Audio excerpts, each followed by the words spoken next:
మాజీ మంత్రి అప్పలరాజు రాజకీయ జీవితమే మోసంతో మొదలైందని పలాస ఎమ్మెల్యే గౌతు శిరీష ఆరోపించారు. రివెంజ్ పాలిటిక్స్ వద్దని అధిష్టానం చెప్పిన కారణంగానే అభివృద్ధిపై దృష్టి పెట్టి ముందుకు వెళ్తున్నామని తెలిపారు.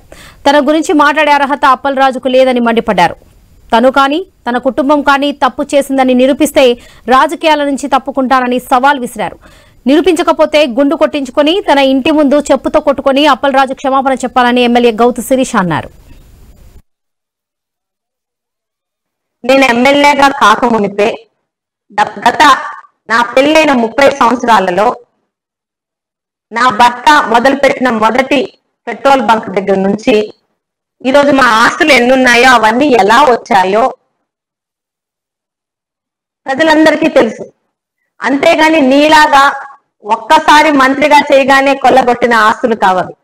ఒక వైట్ రేషన్ కార్డుతోని ఎమ్మెల్యే అయి మంత్రి అయిన నీకు, నువ్వు మంత్రి అయిన సంవత్సరంలోనే ఆ నలుగురు అని నీ వెనకాల ఈరోజు రాష్ట్ర వ్యాప్తంగా ప్రసిద్ధి చెందిన వ్యక్తులతో కలిసి ఈ హార్క్ కంపెనీని నువ్వు ఎలా పెట్టగలిగావు? పలాస చుట్టుపక్కల ఉన్న కొండల్ని దోచుకొని నీ అక్రమ సొమ్ముతో పెట్టిందా? నీ మీద నేను చెప్పిన రెండో అలిగేషన్ కూడా విత్ సాక్ష్యాలతో నీ ముందు ప్రజల ముందు పెడుతున్నాను. సమాధానం చెప్పుకునే దమ్ముంటే సమాధానం చెప్పు.